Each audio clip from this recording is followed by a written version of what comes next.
8 persons A, B, C, D, E, F and G and H are sitting in a straight line from east to west. Some are facing north direction and some are facing south direction. Then certain values are given to us and we have to determine the seating arrangement. If I remember, this question was asked in 2013 PO examination. And these types of questions are being repeatedly asked. So let us try to solve this question and try to understand how we can solve such questions. First of all, I suggest the two-pass approach, in which you make a number of passes. For example, in the first pass, you will read each of the statements and find out what is given concretely. Mark that. In the second pass, revise that and keep doing that, and after some time we do get the solution. And the second thing is that you should not initially worry about the direction in which the people are sitting, whether they are sitting in the north direction or south direction. What you should try to read is as much of the concrete information as is possible. For example, we can find out the relative location. Let us see what I'm trying to say here. H sits to the third left of C and faces south. Okay, first of all, let us draw, at least we know that there are 8 people, so let us draw 8 blank spaces. 1, 2, 3, 4, 5, 6, 7 and 8. H sits to the third left of C and faces south. Concretely, it is given that H faces south and is to the third left of C. So this means one of these two is possible. This one or this is possible. This statement simply tells us that there are 2 persons between C and H. H sits to the third left. So it's basically, it could be this way or this way. There are 2 persons between them, and concretely he has given us. Now this is one thing is very concrete, that 2 persons are sitting between them. Then and faces south. H is facing south. So let us mark an arrow here to tell us that this is the direction for the H. Okay, next. F is sitting at the one of the extreme ends and is facing north. This is also given concretely, and this is, but he said he is sitting at one of the extreme ends. Now we don't know whether he is on this side or this side. So as a rough thing, let us mark F below this and a small arrow he is facing north. So F could be in either of these 2 places. So we have written it below the sitting arrangement. We'll revise it as we pass. B and G are facing in the same direction. Now we don't know which direction. And person sitting between them is facing opposite direction. So the only thing we right now have is that B and G are having somebody in between them. So that gives us, it is either B space G or G space B. So it is one of the things. We don't know anything about the directions concretely at this point. Okay, A is sitting third from left end and is facing south direction. Now this is very concrete. Third from left end and facing south. Okay, 1, 2, 3. So A is here, and let us mark its arrow down because this is what we know concretely. This is not known, so I have written it below. So whatever is known and confirmed will be written at the top of this. A is sitting adjacent to E and both are facing in opposite direction. So it means E is also not known where he is exactly. The only thing that is known is that he is either here or either here and is facing upwards. So this is what we have at right now. D is sitting to the immediate right of B and both are facing in the same direction. Okay, D is sitting to the immediate right of B. Now this means that D is either like this or like this, because right of B could be this also and this also. And similarly, if this is the case, then it is GDB or G underscore BD. So it is one of these four possibilities. Then he says C is facing in the north direction. Now this is something very interesting here. C is facing north direction, so we'll put a arrow upwards here and an arrow upwards here. We don't know which is correct, but we know that two spaces are there and the directions of C and H are known by this time. So we can move up and see what was said there. H sits to the third left of C. Third left of C means that this can't be, because this will make him to the right. So we'll cross it. So this is confirmed with us now. Next, A and D are not neighbors. Okay, we'll verify it later. Neighbors of H are facing in same direction, which is opposite to the direction of H. Now this means that H has two persons surrounding him. Neighbors of H are facing in the same direction, which is opposite to the direction of H. So here now I'll mark 1 underscore here, that is the space, and I'll also mark direction here. This is up and this is up. He says neighbors of H are facing in the same direction, which is opposite to the direction of H. So it has two neighbors and both of them are facing upwards. E sits to the right of A. So here also I can mark now. Right of A would be this one. So this means this is not possible. So I'll cross it off and write E here and mark an arrow upwards. So this I'll cross it out because now this is finalized. So now basically we have to merge this chain and one of these four. These chains have to be merged now. Okay, let us now see the length of this chain is 5. So one thing is very clear, that there are 5 to the right of A and F can't be in this, because the length is so long that C is likely to be at one end. And moreover, a bigger space is required this side. If F occupies one space, then you can't fit these here. F has to be at an end. So I'll cut this off, move this F upwards as confirmed. So I'm reasoning it now that this is what should occur. So basically now I have 5 slots here and 5 here, and I have to fit one of these into this one. I'll just do a hit and trial here. So 5 here means I'll start testing with one of them. Let's test this one. If it is G followed by H, this space, then B, D, C. So if you can see, this space fits into G, this one. The underscore on this side hooks into H, and B, this vacant space, and the next space D and C to the right. I just picked this one, just a hit and trial. Let me mark the arrows also. So this should be facing upwards because of this. H should be facing downwards and B should be facing upwards.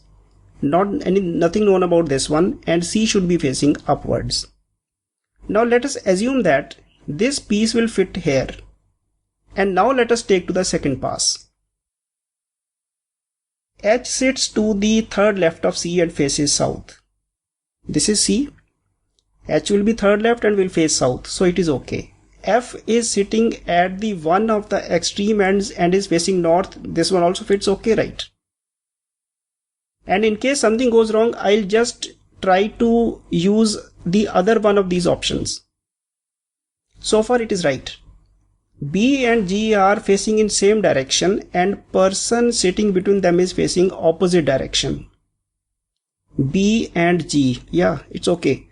G is upwards, B is upwards, and the person in between them is facing downwards. So it is okay. B and G are facing in the same direction and person sitting between them is facing opposite direction. So far it is also okay. A is sitting third from left end and is facing south direction. So it's okay, as we already saw. So third from left end and facing downwards. D is sitting to the immediate right of B. D is to the immediate right of B. B is facing upward, so right would be D. And both are facing in same direction. So, okay, direction of D was not known, so we can now fix the direction of D as this one. Because B and D are supposed to face in the same direction. C is facing in north, it's okay. A and D are not neighbors, so A is here and D is somewhere away. So this one fact is also correct, and neighbors of H are facing in same direction, which is opposite to the direction of H. So neighbors of H are G and B, and they are facing in same direction upwards, and they are opposite. E sits to the right of A. E sits to the right of A, yes, because A is facing downwards, so right would be towards this side. So this is the arrangement that is required in this case. I can just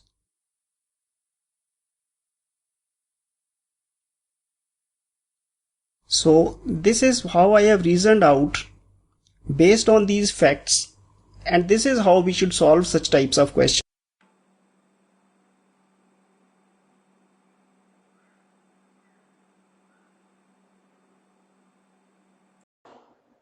Hello friends, welcome to Learner's Planet. Friends, in this session, we will discuss how to find remainders in the division of very big numbers. Such division even can't be done on calculators. These type of questions are regularly being asked in CAT and other MBA entrance examinations. Friends, there is no shortcut to success. Similarly, there is no shortcut in mathematics. These are generally logical or smart ways to deal with the problems. So don't try to memorize so many things, as you won't be able to recall whenever they are required. You need to work on logics to deal with mathematical problems. So you should try to improve or enhance your logical thinking and skills. Then math will be definitely a fun for you. Now let's see what's there for you in today's session.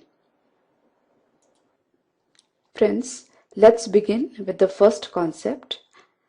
Here, what will be the remainder if D is divided by 13, where D is the multiplication of 27, 28, 29 and 30. Friends, if this sort of questions are asked in any competitive examinations, the aspirants are not expected to do this multiplication, then divide by that multiplication by 13, then they have to find out the remainder. Definitely there must be some logic, because all these sort of examinations we have time constraint. So if we do this problem by manual methods, will be taking more than 10 minutes to solve it. Okay, so there must be some logic, some algebra, some techniques behind this. So let's begin to see what the technique can be. Okay friends, now here D is 27 into 28 into 29 into 30. We have a number 26 that is closer to all these numbers. So let's break the number into a multiple of 13 and its remainder. Now, if 27 is divided by 13, we'll be getting the remainder as 1, since 27 is 26 plus 1. Similarly, if we divide 28 by 13, we'll be getting the remainder as 2, since it is 26 plus 2. Then it is 26 plus 3, and then it is 26 plus 4. Okay, so if we multiply all these numbers, all the numbers or all the components will be divisible by 13 except the product of 1, 2, 3 and 4. How it is possible? Let's do it through algebra. Suppose I have a number ax plus 13. Ax plus maybe b and cx plus d. Okay. This expression, if I wish to divide by x, then what is the remainder which I'll get? Let's calculate. So it's let's multiply the numbers. Let's multiply the expression. It's a c x square plus BCX plus ADX plus BD. Now, if I wish to divide the entire expression by x, okay, so this term is multiple of x, so you won't be getting any remainder. Even this term is multiple of x, you won't be getting any remainder. Similarly, this term is also multiple of x, so we won't be getting any remainder. We'll be getting remainder as BD only.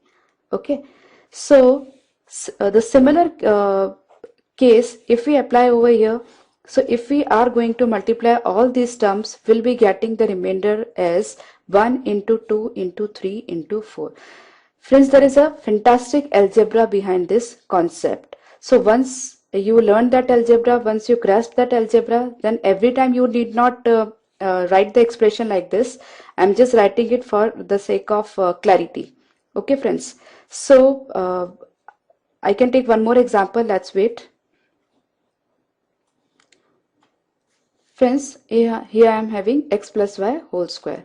Now what x plus y whole square is? X square plus 2xy plus y square. So if this expansion, if I divide it by x, what is the remainder that I'll be getting is?